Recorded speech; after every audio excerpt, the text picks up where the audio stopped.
Ladies and gentlemen, members of the press, welcome to another episode of the Live Painting Channel. My name is Warren. I'm the host.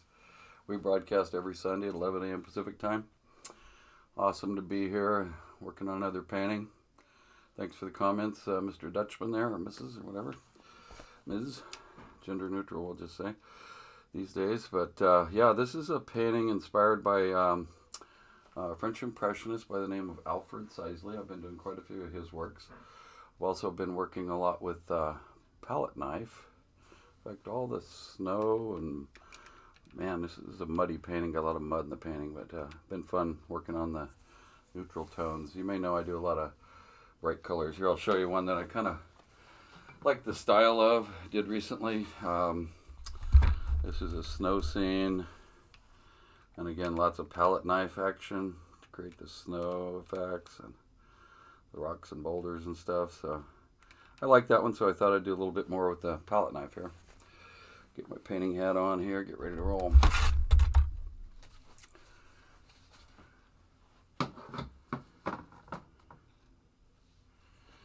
Welcome to make suggestions or requests or anything else. I had a painting, well, actually this painting right here, when I was just showing you, I'll show you a little detail of it. I'm going to go back to that because one of the audience members says, hey, can you put a dog in the painting? Now look at the scale here. So, I mean, if you back up here, this is the painting. But I'm going to zoom right into that. Man and a dog. pretty tiny, but I put them in there just because I got that request. It was fun. So if you have requests, just let me know if you want a dog or anything else in there, pretty much. Anything goes. Right. What I'm working on right now, we're well into this painting. It's got one full session, about an hour of live painting, a little bit of work on getting my palette set up. So I'm working on the buildings a little bit more. I'll be adding some details here and there. Probably put a few human figures. Who knows? Maybe a dog or something. I don't know. Gonna make it up as we go along, but you can see some of the detail here. And I went with a muted palette. You know, I work a lot in acrylics, and I often like, you know, bright. Here's one good example. Don't want to bore you with all my old work, but this I painted last year, and it's a scene with a lot of nice blue skies and fluffy clouds and stuff like that. And I do been doing a lot of the French impressionist studies, and it's one of my favorite genres of art for a couple of reasons. One, you know, they departed from the norm. The Impressionists decided that they weren't just going to paint religious and historic scenes, which was really all that was kind of allowed. You could get in a lot of trouble if you tried to do art that was something other than that. So they departed, and what they started to do is study light, actually. Subject matter was secondary. They'd just get out and paint regular scenes of, you know, day-to-day life and stuff, things they saw. A lot of plein air painting. P-L-E-I-N, it's plein air. Some sort of French term, I guess. But in any event, I've worked on these colors quite a bit, and they're very muted, but I really have finally got to where I'm happy with all of the, I guess you'd call it, earth tones or mud. So this was based on a painting by Alfred Sisley again. Early snow in a little town. I can't pronounce the name, or forgot how to pronounce it. Louveciennes or something like that. Early snow. So that's what it is, and we are maybe here in the Pacific Northwest, which is where I'm based. Broadcasting live from Bellevue, Washington, by the way. Go Hawks! Got a game this afternoon. I've been doing great. 4-0 start, best in the league's history in a long, long time. Anyway, I digress. Let's get painting. I've got a palette set up. We've got, I always like to share with my audience what kind of palette construction I've done, largely because when I first started studying painting, I rarely had any instruction on what actual pigments to put in the painting, right? So what we've got here is my earth tones consist of well, we've got several here, but I've got a little bit of Naples yellow here, which is kind of a neutralish yellow, not real bright. And this is called raw sienna here. I might put some raw umber back in here. Lots of white. Got some hooker's green, it's called. Nice green for muted tones. And little dabs of Payne's Gray throughout my palette. That's about all we're going to do. I did the sky in an ultramarine cerulean blue mix, by the way. Pretty muted. Lots of light touch there. And the trees are Hooker's green, Naples yellow, and gray. That's about it. So these buildings are always fascinating. I like architectural scenes. So let's get painting. I'm going to zoom right in. We're going to work on some of the building structure over here. Got some windows over here I got to finish or work on here. Let me get that going.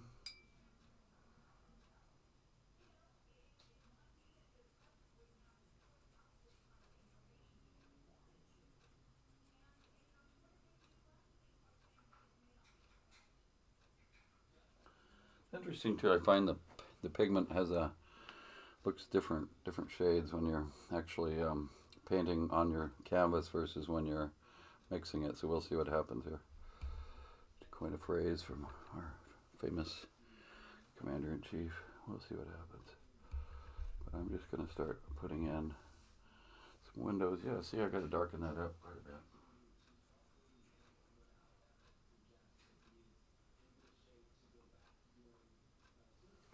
Like this.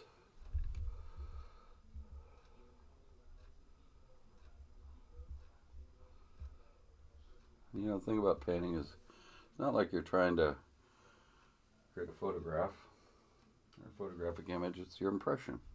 It's always an impression. In fact, did you know that the whole impressionist genre and movement was coined by someone being critical of Claude Monet's painting that he called Impression Sunrise? Maybe I'll do an impression of that one of these days. So they jokingly started calling him the Impressionist, and it really stuck. And now, Impressionist paintings are some of the most valuable, sought-after paintings in the world. So there you go. I do occasionally sell my work, but mostly I do it for fun. On my YouTube channel, go ahead and subscribe if you want. That kind of helps my audience build. I actually make some money on YouTube. It's definitely enough to pay my supply bill. There we go. That's kind of the color I was looking for. Yeah, feel free to subscribe and you'll get little notifications when I'm posting new videos on YouTube. And these sessions on the live painting channel I broadcast over Twitch, as anybody on the channel right now knows, because that's where we are. Great technology. I also follow some gamers and gaming. My son actually has a new game out. It's called Vandozer. Incredibly good game by Space Bucket Games, by the way. Oh, Space Buckets, hi, good morning. See you on the channel today. I'm just working on a little detail here, and easy does it here. Try to keep a steady hand for detail work. I usually just mostly paint freehand. Sometimes I'll throw in a little masking or something to make the edges crisper.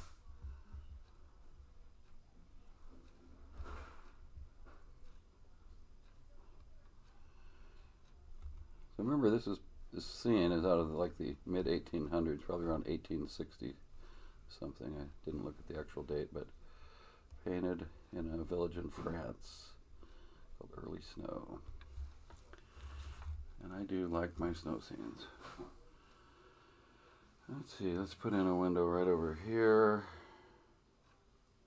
By the way, I have a reference piece here that I refer to. It's just a iPhone. Took a picture out of a book. Keep it kind of hung on a little ruler here on my left. Gives me some inspiration there. Put a little window in right here. Simple. But adding the detail, I think, adds interest to the painting. I enjoy the phases too of a painting.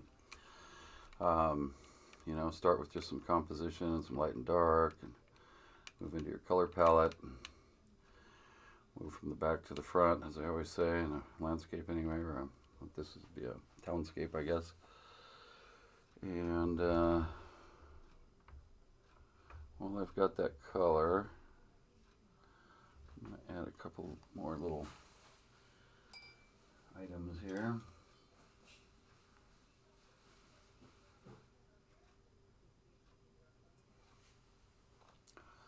Put a little dark band right across here. And that brush is a little too big.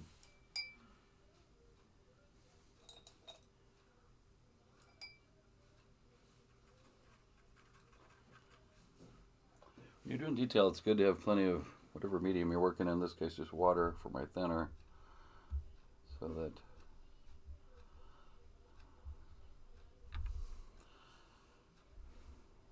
it just flows smoothly off the brush. There's an old saying in golf too that I like. I'm a golfer. Love golf, great game. But anyway, there's a saying, let the club do the work, and I'm going to modify the saying, and I now say, let the brush do the work. Let the brush do the work. Just like that. Alright, yes. Alright. Well, this has been fun so far. We're going to wrap her up today. I try not to agonize too much over things. Sometimes my biggest probably flaw or fault in my art and my painting is just overworking it, and that's definitely a danger. Sometimes it's best just to leave some spontaneous stuff in there, like all this mud. Ooh, I like that mud actually. I don't think I better work on that anymore. It's too good. But I'm going to put in a little bit of stuff over here, along through there. You can see just tiny details to snap out some of the subject matter. There we go. Yeah. Well, just thinking of what I'm going to do here next. I think I'll work on the snow on the roofs. How about that?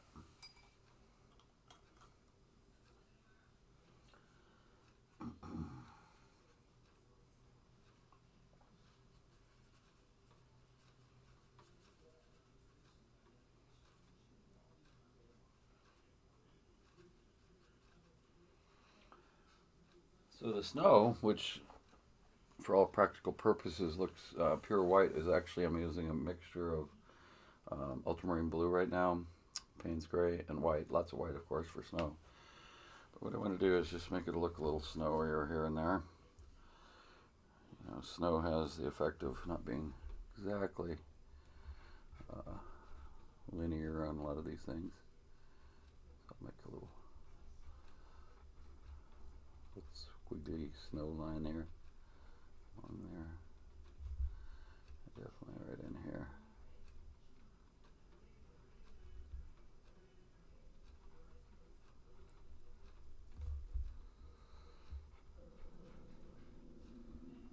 Again, not a real straight line, just a little squiggle to it. Not a technical terms I use. I use the smoosh technique. I use squiggle.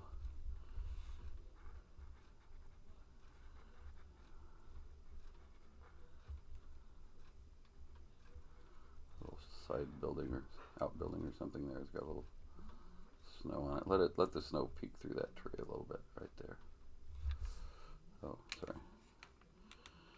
Working on a little area right in here.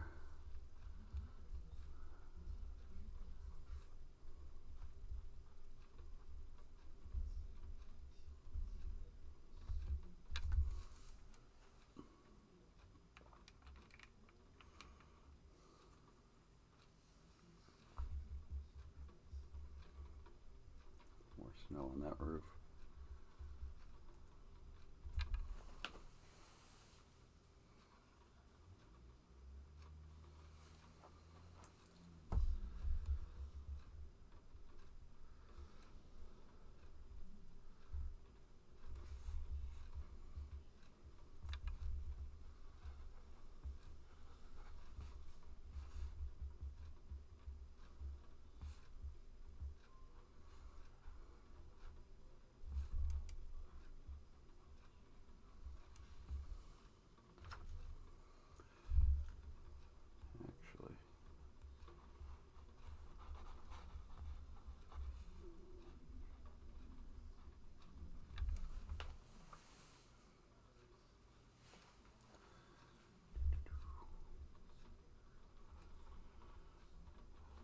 Perspective is another important aspect of any art or painting where you're painting something that's not abstract. I used to call them the laws of perspective. Now I call them the guidelines of perspective, because you can kind of mess with that a little bit. And the vanishing point is a key part of it. We've talked about that in other sessions. I won't get deep into it, but you typically want to establish one or more vanishing points. Did you know there's actually kind of three approaches? You can do single point perspective, which is where the lines converge all in one point in a painting. 2-point perspective, where it converges to two areas. And then there's 3-point, which is maybe the one. I'll show you an example of 3-point perspective. I happen to have one. Reference here. So this painting has 3-point perspective in it, and it's the third point of perspective is the vertical. And you see how the buildings get a little bit narrower at the top, and then your vanishing point over on the left there,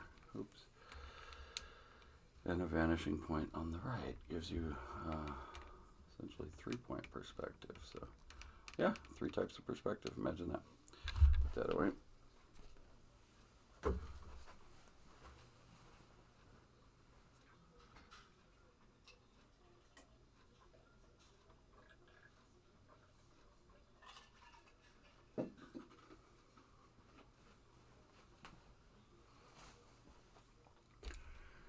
And let's see here.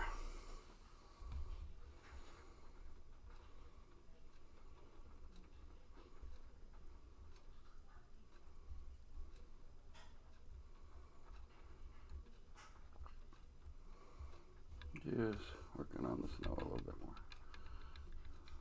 Light highlights here and there.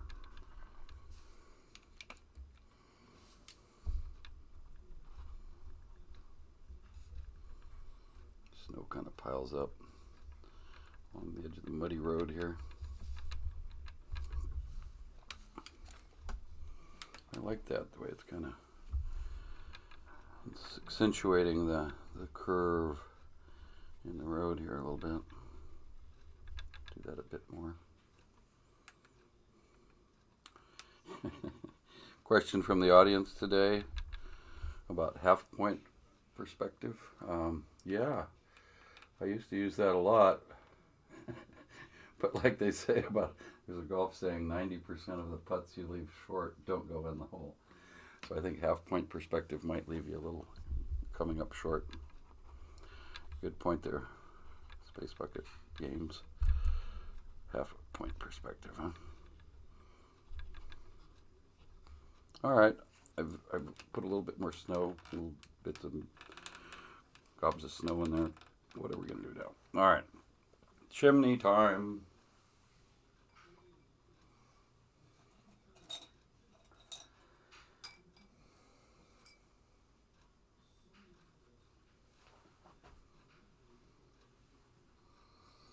Work on the chimneys a bit more.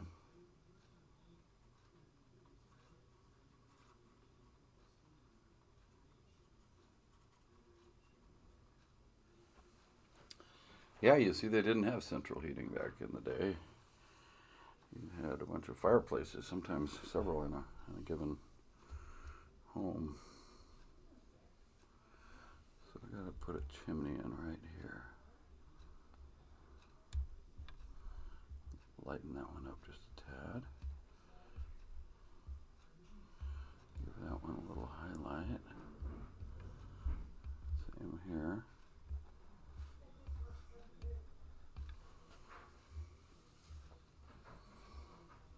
And same here.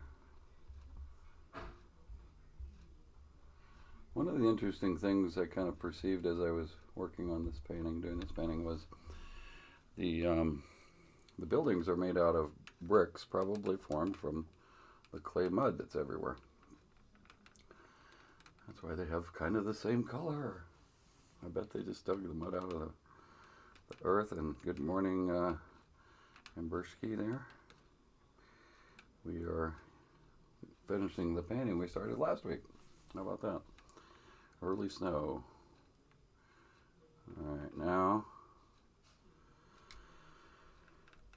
little bit more on a little bit more detail on those chimneys.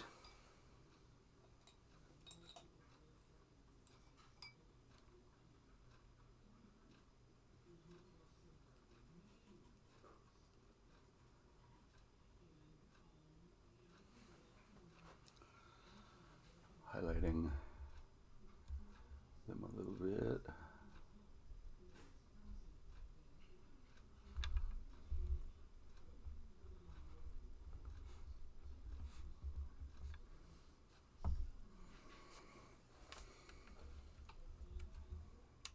Here we go.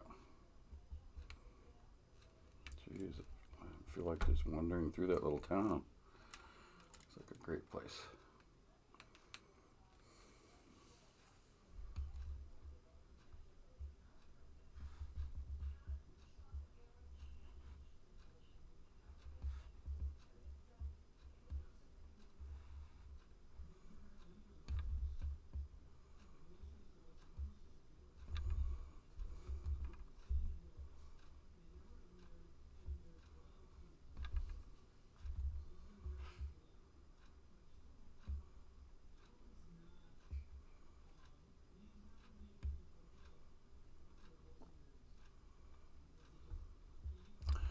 Yeah, today's detail day. That's what it is. Let's go and work on this little building. It's going to be more hidden by the tree than it looks now. Let's work on that a little bit. Got a nice big chimney. Chimneys everywhere. It's chimney day.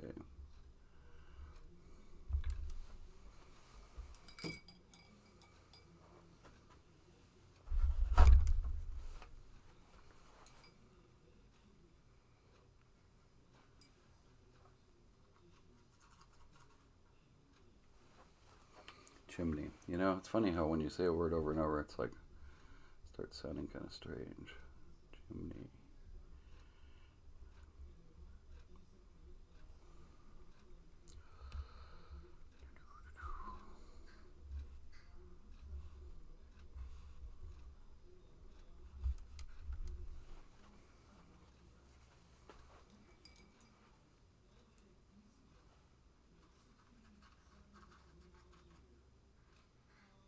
Every little detail also has its own little perspective in light and dark. Kind of follows the program. Remember, I don't call them the laws of perspective. I now call them the guidelines.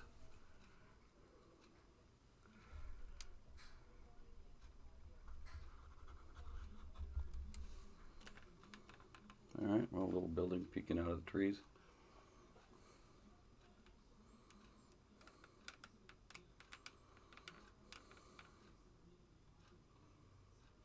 You know, there's something to be learned from everything, I think, and just thinking about how the people constructed buildings and houses and stuff. And like I said, I think they used probably just the earth around them.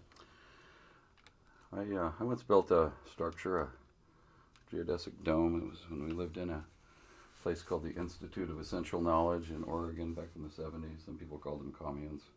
We called it the Institute of Essential Knowledge. And among other things, we learned how to and practice the art of building our own structures from materials that were right there. So I could rocks from the fields and trees from the woods, and I tried to pick dead trees, by the way, because kind of a tree hugger by nature. But anyway, most of the materials were built from materials literally within 100 yards of where I built it. We built a big community lodge the same way. And then we did get some lumber. We salvaged it from some old barns and stuff that were falling down. It was just a good feeling to be able to use material that was already there and going to waste. I'm sure that's one of the motivations these people had, although I doubt they were sitting there worrying about global warming and the environment back then. Perhaps they should have been, but I kind of doubt it. They were just doing what was practical. All right. Nice little village. I'm just gonna think about working in the trees a little bit. Back in those same days, in the 70s, we used to make money Usually just a couple times a year.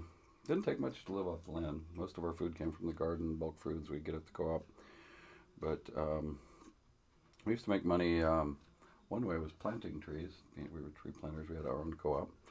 Another way we made money was by harvesting cones, fir and pine cones. Literally climbing the trees like monkeys. It's a wonder none of us ever fell down and got hurt.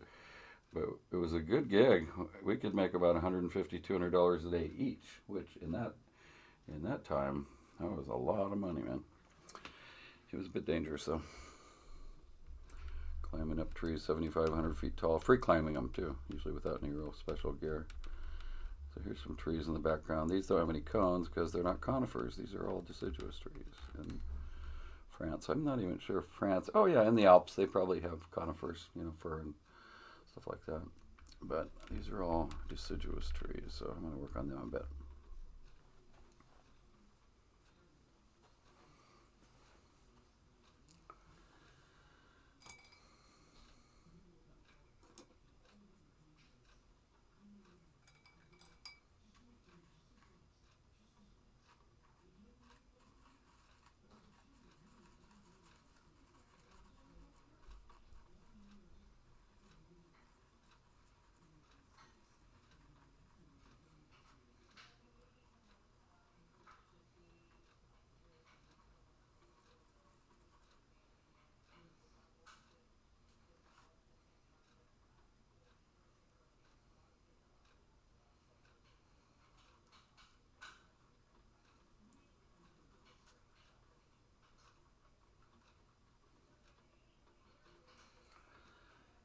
Alright, so these trees and foliage are calling for a few highlights here and there. I want to keep the muted tones, so don't let me get too carried away with what I'm going to do here. I want to have a few little highlights in the trees though.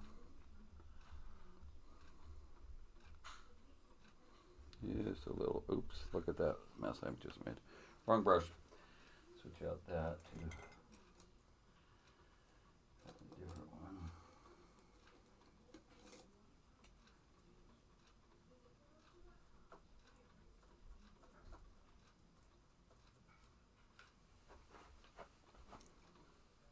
You can always fix it.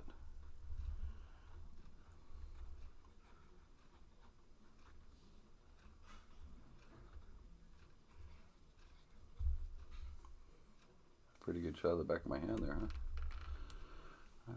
Thought so. There we go, just a little lighter than the rest of the foliage. Not to spoil the wonderful muted color tones we've got going on here. Muted palette.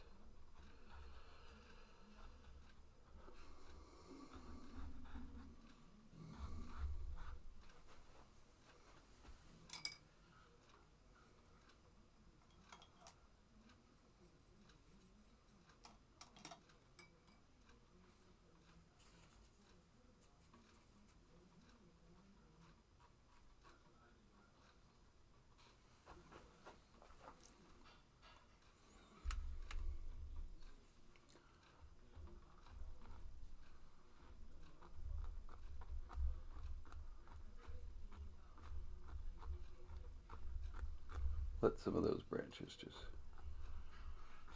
take off. Wow, like that, yeah. I'm starting to like that. I'm gonna lighten up this area.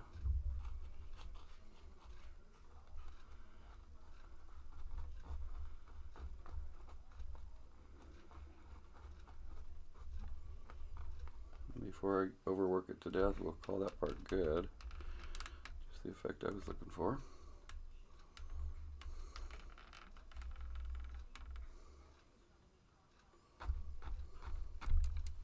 A little bit more of that over here.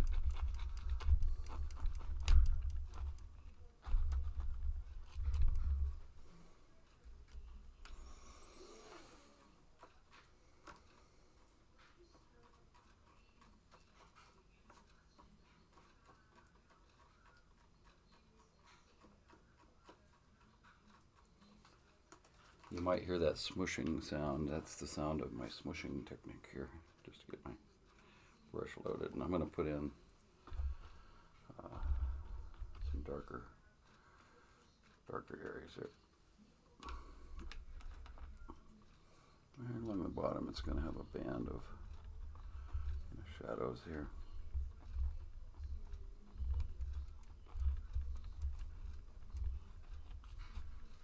There we go.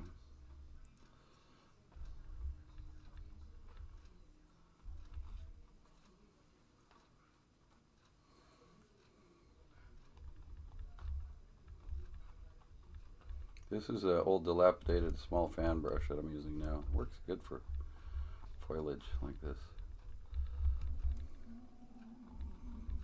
Dab it around.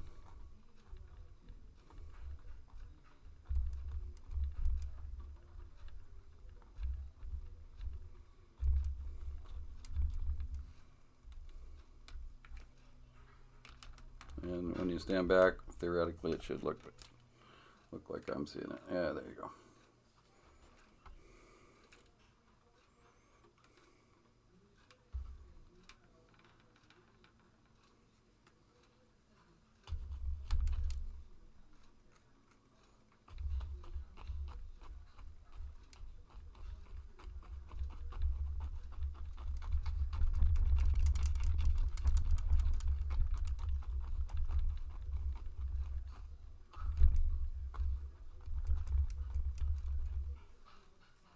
Nice. Again, if you've just joined us, my name is Warren. I'm the host of what's called the Live Painting Channel. What you have found, either that or a video. Maybe you're viewing this video in the year, 2042, and you read in history books, or if they still have books, if they haven't banned them from the libraries, about the global pandemic we all find ourselves in. Well, we're still in the middle of that, working through it. Be safe out there, that's for sure. All right, let me get ready for another phase of this painting. I think we're going to put some people in it.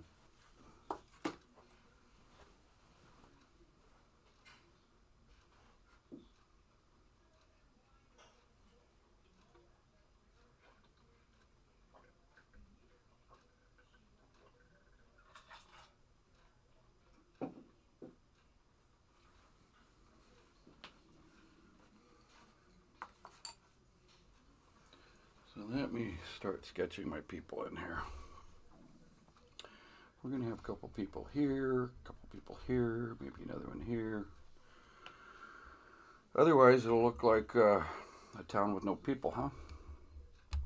I'm just using a pencil, 6B, kind of soft. I just like to get my orientation before I start slapping the paint on there. Sketch for a little person there, somebody next to him. There we go. And let's have a couple people right in here. You probably can't see much of this, but I'll zoom way in. You can see I'm just sketching them out lightly with a pencil there. A couple people over there, a couple there, guy walking down the street. Sweet.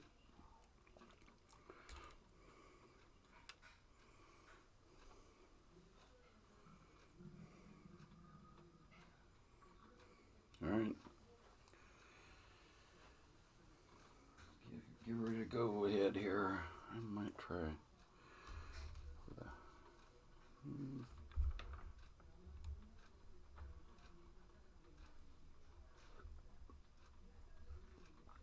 dark parts. I'll put a little felt marker on it.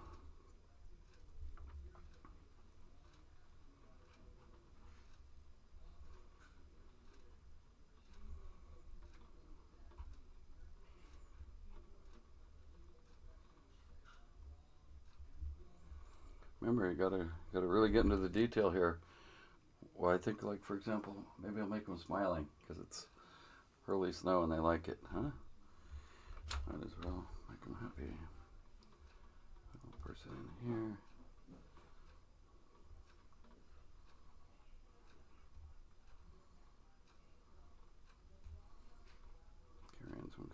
basket.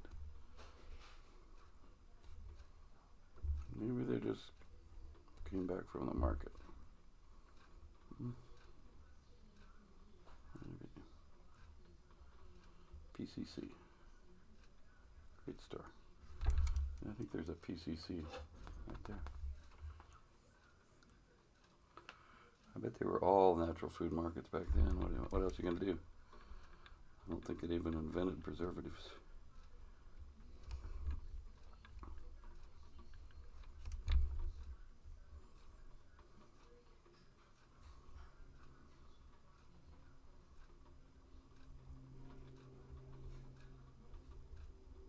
Okay, now we're going to paint that tiny, tiny, tiny brush. Better get a little one there, buddy. Alright, that's a lot to do right here. Yeah, I mean, I'm talking, if you want to put a, I don't know, scale on this somehow, but this is a tiny little brush, like one half millimeter wide or something. See what we can do with that.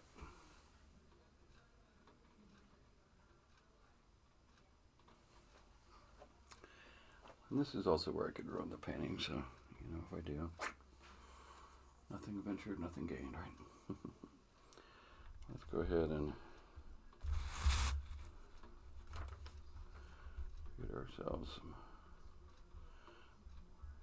early snow clothes on here.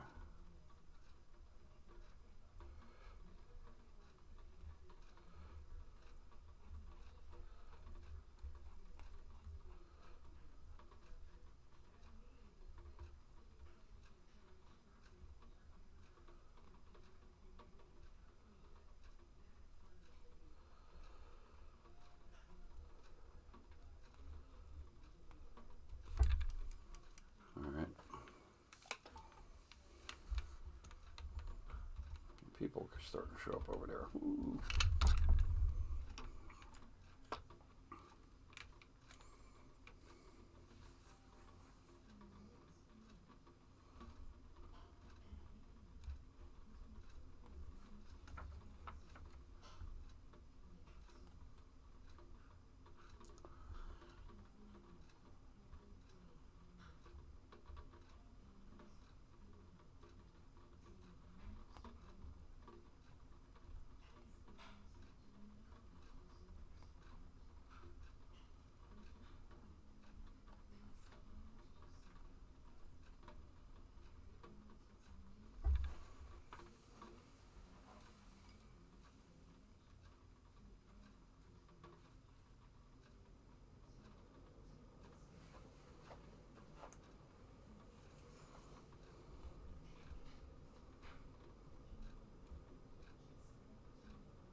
All right, and trust me when I tell you they have smiles on their faces there, huh?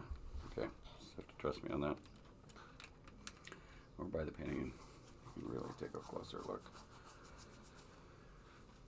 Now, I don't want to make their faces the same color as the mud, so get out a special secret weapon paint here. If I can find it real quick.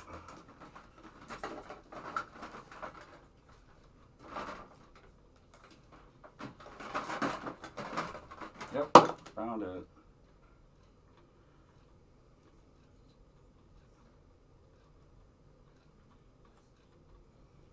And due to the size of these figures, I can assure you that I won't need much of the secret weapon paint. It's going to be a combination of mud, mud color, but also a little pink flesh tone in it. Just because I can.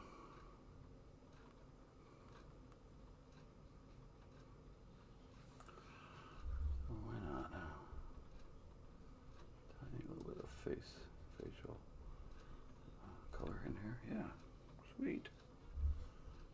A little more on that person.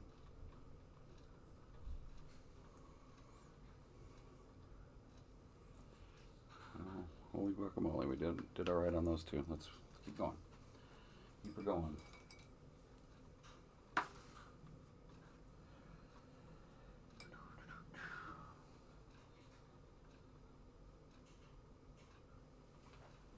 think I found the perfect brush for all this detail. Tiny little thing I was showing you. Yeah. Anyway, let's go ahead and put our other figures in there.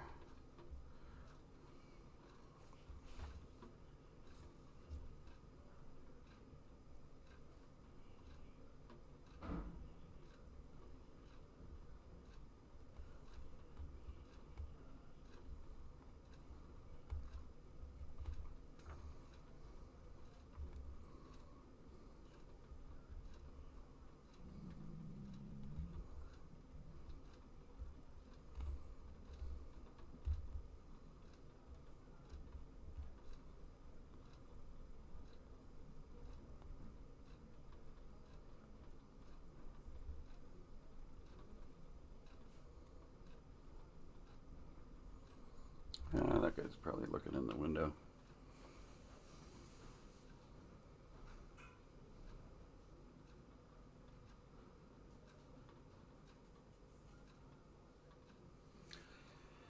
We'll put somebody, let's give this guy a blue suit or person. Light blue.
People populating the town.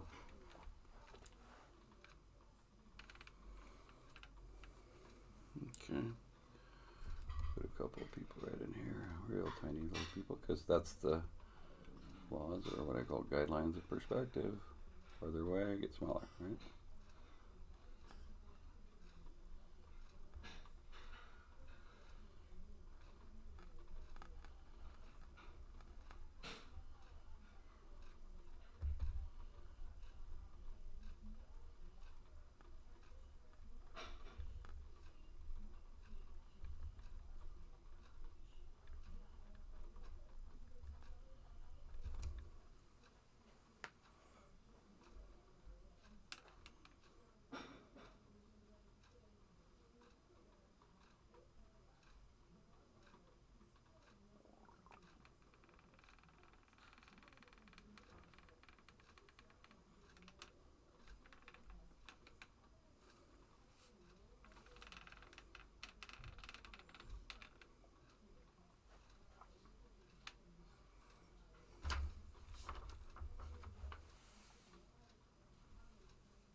Very close to wrapping this one up.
Okay, a little work on the fence, and then I think we're going to call it a wrap here.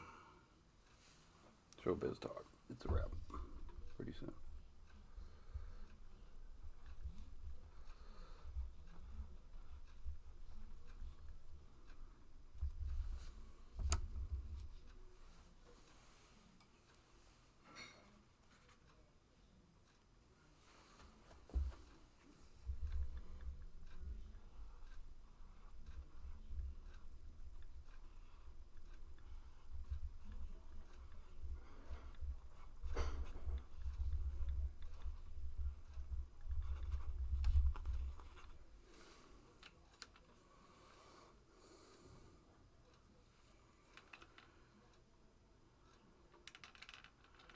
Well, ladies, gentlemen, fans, and friends, it looks like we've got a wrap on this little painting.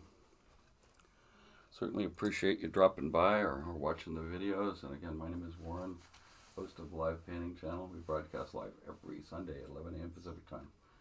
Join us next time if you can. You can also find the videos on YouTube and Twitch and Facebook. Just search for Live Painting Channel. Hope to see you next week. Thanks.